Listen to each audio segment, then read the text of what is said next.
Hello guys, நான் உங்கள் vs பேசுகிறேன். இன்னைக்கு நம்ம பார்க்க போகிற சீரிஸோட நேம் வந்து பாஸ் த மான்ஸ்டர் மீட்னு சொல்லக்கூடிய சீரிஸ் எபிசோட் 3 அதை நீங்கள் நம்ம பார்க்க போகிறோம். அதனால நீங்கள் நம்ம சேனலுக்கு போய் செஞ்சீங்கன்னா உங்களால் முடிச்சு சாப்பிடுங்க. நம்ம சேனலுக்கு சப்ஸ்கிரைப் பண்ணி சப்போர்ட் பண்ணுங்க. அது மட்டும் இல்லாமல் அது கூட இருக்க பெல் ஐகான் வச்சுக்கோங்க. அப்போ தான் நான் போகிற வீடியோ எல்லாமே நோட்டிஃபிகேஷன் வரும். இந்த எபிசோட் எப்படின்னு கமெண்ட் சொல்லுங்க. மறக்காம இந்த வீடியோ பிடிச்சிருந்த பட்சத்தில் ஒரே ஒரு மறக்காம லைக் போட்டுருங்க. அதே மாதிரி அடுத்தது எபிசோட் போடலாமா வேணாம் சொல்லுங்க. சரிங்க, நம்ம பக்காது உள்ள போகலாமா?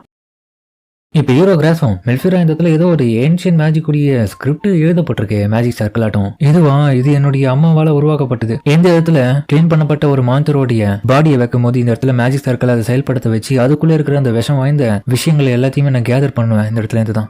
அதுக்கப்புறம் தான் அந்த மீட் எல்லாமே நீ செஞ்சு சமைச்சு சாப்பிடுறியா? அதுக்கு முன்னாடி இந்த விஷத்தை எல்லாமே உடம்புல இருந்து இந்த மேஜிக் சர்க்கிள் மூலியமா தான் எடுக்கிறேன். சரியா சொன்னீங்க. மாந்தசோடைய அந்த விஷம் வாய்ந்த பிளட்டை எடுக்கிறதுக்காகவே தனி ஒரு டூல் இருக்கு இந்த இடத்துல அடிஷனலா. வாங்க நான் உனக்கு காமிக்கிறேன்னு சொல்லிட்டு அதுக்கப்புறம் அவளை உள்ள போயிட்டு காமிக்க அந்த இடத்துல பார்த்தா இந்த குவானிக்கல் ஃபிளாஸ்க் மாதிரி இருக்கு. அதாவது இந்த சயின்டிஸ்ட் ரிசர்ச் லேப்ல எல்லாம் யூஸ் பண்ணுவாங்கல்ல, இதை வச்சுதான் அந்த மான்ஸ்டரோட பிளட் எல்லாத்தையுமே நான் எடுப்பேன். அப்படியேங்கப்பா கிராஃப்ட்மேன்ஷிப்ல பயங்கரமா இதை வச்சு பர்ஃபெக்டா பண்ணிருக்காங்களேப்பா. கண்டிப்பா இது ஆர்டினரி இல்ல தானே? ஆர்டினரியாவது இல்லதுதான். இதுக்கு என்னுடைய மேஜிக் பவர் நான் செலுத்துறது மூலியமா இதை எப்படியோ உருவாக்கி அந்த ரத்தத்தை எடுக்க முடியும். அப்புறம் உங்ககிட்ட ஒரு விஷயத்த கேட்கணும் கிராஸ். அது என்னன்னா, நீங்க அந்த பீஸ்டோடைய தலையை எனக்காக வெட்டணும் திரும்பியும் அப்படின்னு கேட்ட அடுத்த செகண்டே பார்த்தா இவன் அதுக்கப்புறம் அந்த மான்ஸ்டரை எடுத்து வந்து மேஜிக் சர்க்கிள் மேல போட்டு சொல்லிருக்கான். சரி, ஓகே, இது சமைக்கிறதுக்கான நேரம் ரெடி ஆயிடுச்சு. ஆல்மோஸ்ட் வந்து இந்த மான்ஸ்டர் நம்ம தனித்தனியா பிரிச்சு சமைக்கிறதுக்கு நமக்கு அதிகப்படியான நேரம் எடுக்கிறதுனால எல்லாருமே கொஞ்சம் தயாரா இருங்க. நீங்க எனக்கு கோஆபரேட் பண்ணீங்கன்னா மட்டும் போதும். நான் சொல்ற விஷயத்த நீங்க சரியா பண்ணுங்க. அதுக்கேற்ற போல அதுக்கப்புறம் வந்து கிராஸ் தன்னுடைய ஆட்களை விட்டு அந்த மான்ஸ்டருடைய மேல இருக்கிற முடி எல்லாத்தையுமே கட் பண்ணி எடுக்க சொல்றான். அவனுங்க கடகடன்னு போயிட்டு அதெல்லாமே வெட்டி எடுக்கிறானுங்க, மொத்தமா குவிச்சு வைக்கிறானுங்க. பர்ஃபெக்டா எடுத்துட்டானுங்க.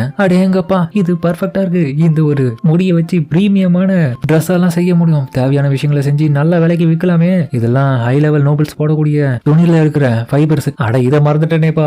இந்த பீஸ்டோடைய கறி இன்னும் சூப்பரா இருக்குமே. இதுக்கப்புறம் தான் சம்பவமே காத்துட்டு இருக்கின்ற மாதிரி அவ சொல்லி விட்டு இருக்காங்க. ராயல் மாடுலேடைய தலையை இப்ப வெட்ட போறான் கிராஸ் அப்படின்ற மாதிரி உன்ன பக்கம் அவ பார்த்துட்டு இருக்கும் போது அவன் உன்னோட பக்கம் தன்னுடைய துணியை மாத்திக்கின்னு மெல்ஃபிரா ரெடியா அதுக்காக போல பார்த்தா அவன் உடனே வந்து தன்னுடைய மேஜிக் பவரை பயன்படுத்தி அந்த மேஜிக்கல் சர்க்கிளை செயல்பட வைக்கிறான். இதனால அந்த மான்சஸ் கொஞ்சம் கொஞ்சமா கட் பண்றதுக்கான ப்ராசஸ் ஆரம்பிக்கிறதுக்கு தயாரா இருக்குது. கிராஸ், நீங்க ஆரம்பிங்க. கிராஸ் அதுக்கப்புறம் ஓட்டுன்னு போயிட்டு தலையை துண்டா வெட்டி எடுப்பான் பாருங்க. ஒரே ஒரு ஃப்ளோல ஒரே அடியில திரும்பி வெட்டிட்டாரு. வெட்டினது கூட என்னால பார்க்க முடியல. அப்போ வருமா இருக்கு இவருடைய ஷார்ட்மேன்ஷிப். நல்லா இருந்துச்சா?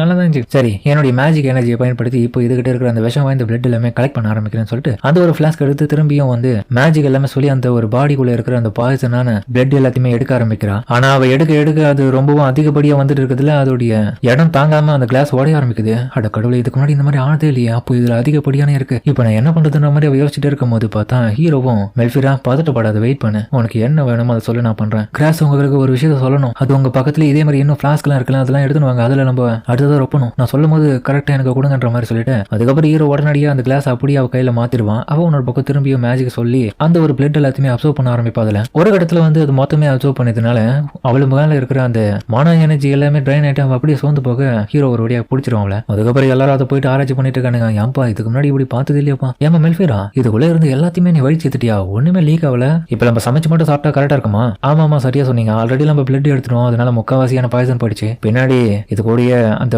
கறி எல்லாத்தையுமே நம்ம கட் பண்ணி அதை நல்லா கிளீன் பண்ணிட்டு அதுக்கப்புறம் சமைச்சு சாப்பிட்டா தான் கரெக்டா இருக்கும். எனக்கு ரொம்ப ஆச்சரியமா இருக்குப்பா, உனக்குள்ள இவ்வளவு பெரிய திறமை வச்சுட்டு இருக்கிற, இவ்வளவு ப்ராசஸ் பண்ணணுமா அதுக்கு சமைக்கிறதுக்கு? இதுக்கு காரணம் எல்லாமே என்னுடைய அம்மா தான். கிட்டத்தட்ட 17 வருஷத்துக்கு முன்னாடி இந்த இடத்துல இருந்த பல மக்கள் வந்து சாப்பாடு இல்லாம தினமும் வறுமையில செத்துட்டு இருந்தாங்க. ஆல்சோ வந்து என்னுடைய இந்த லேண்டே ஃபுல்லாவே வாழ தகுதி இல்லாம கொஞ்சம் கொஞ்சமா மாற ஆரம்பிச்சுது. நாங்களும் ஆரம்பத்துல அப்படிதான் இருந்தோம். எங்களுக்கும் சாப்பாடு எல்லாம் அந்த அளவுக்கு கிடையாது. ஆனா அம்மா பண்ண ஒரே ஒரு ரிசர்ச்ல அதிகப்படியான மான்சஸ் வந்து இந்த இடத்துல பாப்புலேஷன் அதிகமா இருக்கிறதுனால சாப்பாட்டுக்கு நம்ம தாவரங்களை நம்பி மட்டும் இருந்தா பத்தாது, மான்சஸையும் நம்ம சரியான முறையில சமைச்சு சாப்பிட்றதுக்கான மெத்தடையும் அவங்க கண்டுபிடிச்சாங்க. அவங்களுடைய பெரிய முயற்சினாலதான் இப்ப நம்ம இந்த ப்ராசஸ் எல்லாமே சிம்பிளிஃபைடா மாறி இருக்கு. பல பேருக்கு இப்போ சாப்பாடு தண்ணி இல்லாம சாக மாட்டாங்கல்ல. அப்ப ஆரம்பிச்ச விஷயம் இப்போ ரொம்பவும் கரெக்டா போயிட்டு இருக்கு. பட் இருந்தாலும் இப்போதைக்கு நான் மட்டும் இந்த விஷயத்த பண்ணிட்டு இருக்கேன். ஏன்னா இப்போ அதிகப்படியான வளம் வாய்ந்த இடமா இது மாறிடுச்சு. எங்க அம்மா இறந்த பிறகு நான் இந்த ரிசர்ச் எடுத்து பண்ண ஆரம்பிச்சேன். அதனாலதான் இப்போ எனக்கு இந்த அளவுக்கு தெரியும். ஆல்சோ இந்த மான்சஸ் எல்லாம் எனக்கு ரொம்ப பிடிக்குன்ற மாதிரி அவ கிறுக்க திரும்ப திடீர்னு பண்ண.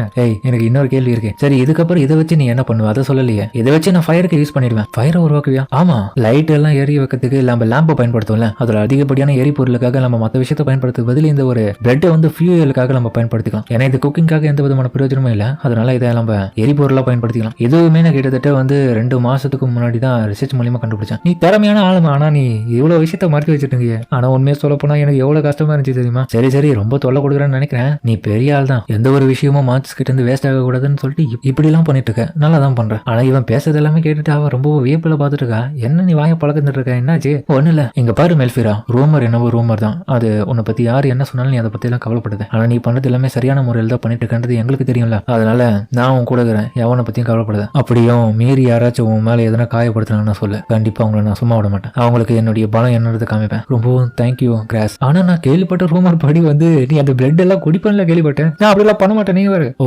அப்ப நான் வேம்பயரை பத்தின கதையை கேட்டுட்டேனோ? என்னதான் வேம்பயரா இருந்தாலும் கண்டிப்பா வந்து இந்த உலகத்துல இந்த ஒரு கிரீன் ஐஸ், அப்புறம் ஷைனியான இந்த ஹேர், அப்புறம் உன்ன மாதிரியான ஒரு அழகான பொண்ணு எனக்கு எப்பவுமே கிடைக்க மாட்டாங்க. உனக்காக நான் என்ன வேணாலும் பண்ண தயாரா இருக்கேன் என்னுடைய லைஃப்ல. என்னை வச்சு நீங்க டீஸ் பண்றீங்க, நல்லாவே தெரியுது. நான் ஒன்னும் டீஸ்லாம் பண்ணல, உண்மையா தான் சொல்றேன். ஆனா நீ தான் அதை ஏத்துக்க மாட்டேன். நீ உண்மையிலே அழகா இருக்க, அது உனக்கு தெரியல. அப்படி நீ உங்க 2 பேரும் காமெடி பண்ணி தின்னுட்டு இருக்க. ஜியோ சாந்தத்துக்கு வந்துட்டு என்னப்பா அலப்பறை ஆரம்பிச்சுங்க திரும்பியும். ஆனா நம்ம இப்ப கிளம்புறதுக்கான நேரம் வந்தாச்சு, என்ன கிராஸ் கிளம்பலாமா அப்படின்ற மாதிரி கேட்கவும், என்னது அதுக்குள்ளேயேவா? ஆமா, மேன்ஷன்ல இருந்து நம்ம இப்போ வர சொல்லியிருக்காங்க. ஆமா ஆமா, வாங்க வாங்க சீக்கிரமா நம்ம முடிஞ்ச இந்த இடத்துல வேட்டையாடிட்டு அதுக்கப்புறம் நீங்க கிளம்புறதுக்கான வழியை பார்ப்போம் ஓகேன்ற மாதிரி. அதுக்கப்புறம் அவங்க கிளம்பவும் இன்னொரு பக்கம் பார்த்தா அந்த பர்மிட்டை வாங்கிடுவா, ஹண்ட் பண்றதுக்கான பர்மிட்டை. அதுக்கப்புறம் அந்த மாடுலையில இருந்து கொஞ்சம் சாப்பாடு வந்து அங்க டிராகன்ஸ் கொடுத்ததுல என்ன ஓகேவா நம்ம சாப்பிடாம இன்னும் கிளம்புறோம் வேட்டையாடுறதுக்கு. ஆனா அப்படின்ற மாதிரி பேசிட்டு இருக்கும்போது கிராஸுக்கு திடீர்னு பசிக்கும். எனக்கு தெரிஞ்சு உங்களுக்கு பசிக்குதுன்னு நினைக்கிறேன், என்ன சொல்றீங்க, சாப்பிட்டே போலாமா? இல்ல இல்ல இல்ல, அதனாலுமே அந்த டேஸ்டியான கறி அவங்க பார்த்துட்டு இருக்காங்க. அப்படியேப்பட்ட கறி எல்லாத்தையுமே நம்ம நல்லா சமைச்சு சாப்பிடணும். கொஞ்சமாச்சு உள்ளுக்குள்ள பசிக்குதுன்னா உண்மையை சொல்லிடுங்க, நான் செய்யறதுக்கு தயாரா இருக்கேன். அதுக்கப்புறம் இதுங்க ரெண்டும் வில்லத்தனமா பேசி முடிவெடுக்குதுங்க. உனக்கு கறினா ரொம்ப பிடிக்கும் போல,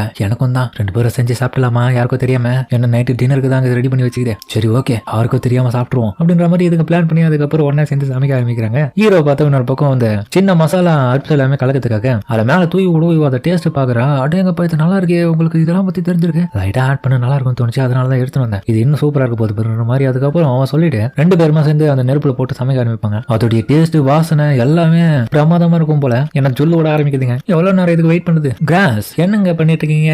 ஏ ஜியோஸ் கம்னு இருப்பான், நான் கொஞ்சம் வேலையா இருக்கேன். அட கடவுள வந்துட்டான். நீங்க 2 பேரும் டின்னருக்கு முன்னாடி இந்த இடத்துல யாருக்கும் தெரியாம செஞ்சு சாப்பிட்டு இருக்கீங்களா?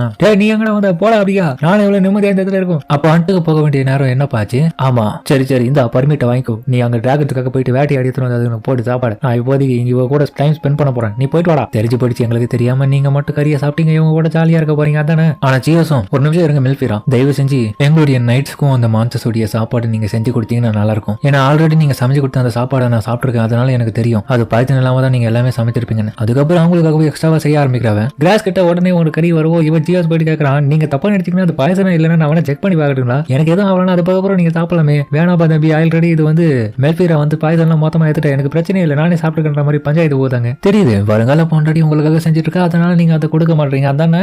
அவன் கேட்ட உடனே வைக்கப்பட்டு டே அப்பெல்லாம் இல்ல போயிடுறாங்க. இது உலகத்துல எல்லாரும் பண்ற விஷயம் தான் நீங்க பண்ற, ஒன்னும் புதுசு கிடையாது கிராஸ். இது ஒன்னும் ஃபன்னுக்கான நேரம் இல்ல, சாப்பாடு நிம்மதியா ஒரியா இல்லையா? அப்புறமா மெல்ஃபிரா கிட்ட சொல்லி உனக்கு சாப்பாடு கொடுக்க சொல்ல மாட்டேன். அப்ப நீங்க உனக்கு 2 பேரும் சண்டை போட்டுட்டு இவ சந்தோஷமா பார்த்துட்டே இருக்கான். அதுக்கப்புறம் வந்து ஜியோஸுக்கும் சாப்பாடு எடுத்து வந்து கொடுக்க இது பாய்ச்சல்லாம் கிடையாது, நீங்க தைரியமா சாப்பிடலான்ற மாதிரி அட்வைஸ் கொடுக்கவும் ஜியோஸ் அதுக்கப்புறம் எடுத்து சாப்பிடும் போது அவ கொஞ்சம் ரியாக்ஷன் பாப்பா, கண்டிப்பா நல்லா தான் இருக்குன்னு சொல்லுவான்னு நினைக்கிற மாதிரி அவ யோசிச்சிருக்கிற மனசுக்குள்ளேயே. அதுக்கப்புறம் ஆமாங்க இது முன்ன இருந்ததை விட ரொம்ப நல்லா இருக்கு. அப்படியே வாயில போட்ட உடனே அது கறியெல்லாம் பீஸ் பீஸா அப்படியே உடஞ்சி சின்ன சின்னதா கரைய ஆரம்பிக்குது. அப்படியா நல்லா இருக்கா சூப்பர், இது என்னால ஏத்துக்க முடியாது, எனக்கு என்ன வேணும்னு சொல்லிட்டு ஹீரோ உனக்கு பழம்புறாங்க. டே அது ஒன்னும் பாய்ச்சல் இல்ல, தயவு செஞ்சு இதுக்கப்புறம் சாப்பிட்டு நிறுத்துற, உங்களுக்கு வயிற்று எதுனா வந்துட போது. ஒண்ணு இல்ல, நீங்க தான் சொல்றீங்களா ஆல்ரெடி வந்து பாய்ச்சல் எல்லாமே ஏத்துட்டாங்கன்னு, அப்ப இதுக்கு எம்மால அக்கறை போறீங்க. மெல்ஃபிராவும் இங்க பாருங்க எடுத்த உடனே அந்த டாக்ஸிக் எல்லாமே வந்து காமிக்காது, அதனால கொஞ்சம் டைம்லாம் ஸ்பெண்ட் பண்ணிட்டு கரெக்டா ஒரு நைட்டுக்கு அப்புறம் அதோட சிம்டம்ஸ் எல்லாமே காமிக்க ஆரம்பிக்கும். டேய் பாத்தியா கேட்டியா, கொஞ்சமாச்சு பார்த்து சாப்பிடு. அப்புறம் கூட இருக்கிற நைட்ஸ் எல்லாமே நாங்களே ஏத்துக்க மாட்டோம், நாங்களும் சாப்பிடுவோம் இன்னமும் அப்படின்ற மாதிரி அவங்கள பஞ்சாயத்து பண்றாங்க. அப்போ இவங்க எல்லாருமே அடக்கணும்டா அப்படின்ற மாதிரி மெல்ஃபிரா யோசிச்சுட்டு, இங்க பாருங்க நைட்ஸ் உங்களுக்கு சாப்பாடு வேணும்னா கண்டிப்பா நீங்க இந்த இடத்துல எங்களுக்கு நிறைய உதவிகள் பண்ணா மட்டும் தான் எங்களால அதை பண்ண முடியும். நீங்களே சேர்ந்து கும்பலா சண்டை போட்டுக்காதீங்க, இந்த மேன்ஷனை நீங்க தான் நல்லபடியா கூட இருந்து பாத்துக்கணுன்ற மாதிரி சொல்லுவோம். கண்டிப்பா நாங்க உங்களுக்காக பண்றோம். அதுக்கப்புறம் செஞ்சு சாப்பிடுவாங்க பாருங்க, ஆளுக்கு அதை சாப்பிட்டு பார்த்துட்டு வியந்துருவாங்க, என்ன இது இவ்வளவு பிரமாதமா இருக்குன்னு. இது ரெண்டுத்தையும் சொல்லணுமே, ரியாக்ஷன்லாம் படு பயங்கரம். இன்னொரு பக்கம் அந்த இதுல நைட்ஸ் எல்லாமே இதை சாப்பிட்ட பிறகு மெல்ஃபிராவை பாராட்ட ஆரம்பிக்கிறாங்க. உண்மையிலே உங்களுடைய சாப்பாடு ரொம்ப நல்லா இருக்கு, இவங்க மாதிரியான ஆள் நமக்கு கிடைச்சது ரொம்ப சந்தோஷம் தான். அவனுக்கு சொல்றது கேட்டு கேஸும் இன்னொரு பக்கம் மெல்ஃபிரா கேட்டுக்கோ, உன்னுடைய சாப்பாடுக்கு எவ்வளவு இந்த இடத்துல ஃபேன்ஸ் எல்லாம் உருவாக்கிட்டு இருக்காங்கன்னு. அப்படியா தலைவன் அதுக்கப்புறம் பார்த்தா யாருக்கும் தெரியாம இன்னும் அதிக பண்ணி சாப்பாடுலாம் எடுத்து சாப்பிட்டு ட்ரை பண்றான். அந்த டைம் இவ்வளோ ஒரு நிமிஷம் இல்லைங்க என்ன பண்ணிட்டு இருக்கீங்க? இல்ல கொஞ்சமா தான் எடுத்துக்கணும், அதை பத்தி நான் கேட்கல, நீங்க கண்டிப்பா இப்போதைக்கு என்னுடைய லேபுக்கு வாங்க, உங்ககிட்ட நான் முக்கியமான விஷயத்தை பத்தி பேசணும். அதுக்கப்புறம் அவங்க 2 பேரும் அந்த இடத்த விட்டு அந்த லேபுக்குள்ள போகும்போது ஒருத்த மட்டும் இந்த விஷயத்த பாக்குறான். லேபுக்குள்ள போனா இடமே பார்க்க அற்புதமா இருக்கு. அவங்க அம்மா வந்து நிறைய விஷயத்த அந்த இடத்துல சேர்த்து வச்சுட்டு இருக்காங்க, அதாவது அபூர்வமான மாஞ்சசோடி எலும்புங்க, அப்புறம் முக்கியமான மெடிசன்ஸ், அது எல்லாமே ஹீரோ பார்த்துட்டு இருக்கான். உங்க அம்மா எப்படிதான் எல்லாமே தனியாலாம் சமாளிச்சு பண்ணிதாங்க தெரியலையே. அது மட்டும் இல்லாம அந்த காலத்துல செய்யும் போது வந்து இதை பத்தி நிறைய பேர் குறை சொன்னாங்களாமே. அப்படி இருக்கும்போது பல மக்கள் இந்த இடத்துல வந்து நிறைய பிரச்சனை பண்ணிருப்பாங்க அவங்களுடைய ரிசர்ச்ல, அதெல்லாம் நீங்க எப்படி சமாளிச்சு பண்ணீங்கன்னு தெரியல. அது உண்மைதான், நானும் என்னுடைய அம்மாவை இந்த ரிசர்ச்சை பொறுத்த வரைக்கும் நிறைய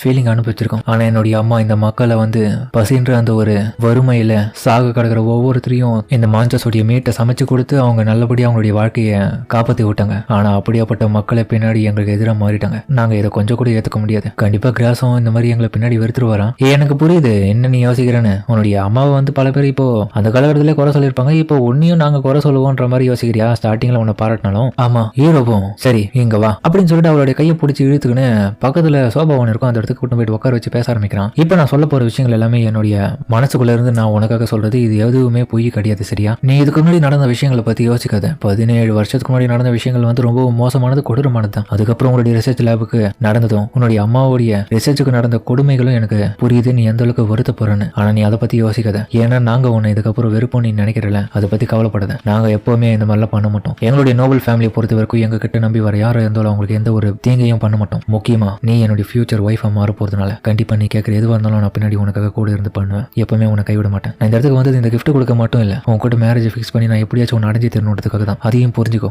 அது எனக்கு தெரியும். ஆனா மேரேஜ் ஆன பிறகு நீங்க கண்டிப்பா இதெல்லாம் ஒத்துப்பீங்களா பண்றதுக்கு? கண்டிப்பா நான் இதெல்லாம் ஒத்துக்காமலாம் இருக்க மாட்டேன். ஏன்னா எனக்கு ரொம்பவும் பிடிச்சிருக்கு இந்த விஷயம். நீ எத்தனை பேர் வெளியில என்ன சொன்னாலும் அதை பத்தி கவலைப்படாத. நான் உன் கூட இருக்கேன். அதை பற்றி மட்டும் யோசி, சரியா? எனக்குமே அடுத்த கட்ட தலைமுறையை சேர்ந்தவனா என்னுடைய ஃபேமிலியோட ப்ரைடை நான் எப்படி கொண்டு போறதுன்னு ரொம்பவும் பயத்துல தான் இருப்பேன். ஏன்னா உன்ன மாதிரி தான் நானும், என்ன மாதிரி தான் நீங்களுமா. உண்மையிலேயே இவர் எல்லாத்தையுமே மனசுல இருந்து தான் சொல்லிட்டு இருக்காரு. அப்போ இதுக்கு அர்த்தம் இவருக்கு அந்த அளவுக்கு என்ன ரொம்ப பிடிச்சிருக்குன்னு நினைக்கிறேன் அப்படின்ற மாதிரி அவன் யோசிச்சுட்டு இருக்கவும் அதோட இந்த எபிசோட முடிக்கிறாங்க. சரிங்க, இந்த வீடியோ பிடிச்சா கமெண்ட் சொல்லுங்க. மறக்காம இந்த வீடியோ பிடிச்சிக்கணும். பிடிச்சிருந்த லைக் போட்டு நம்ம சேனலுக்கு சப்ஸ்கிரைப் பண்ணி சப்போர்ட் பண்ணுங்க. அது மட்டும் இல்லாமல் அது கூட இருக்க விலைக்கான ஆள் வச்சுக்கோங்க. அப்போ தான் நம்ம ஒரு அடுத்த வீடியோல நோட்டிஃபிகேஷன் வரும். சரிங்களா, நம்ம இதோட இந்த வீடியோ முடிச்சுப்போம்.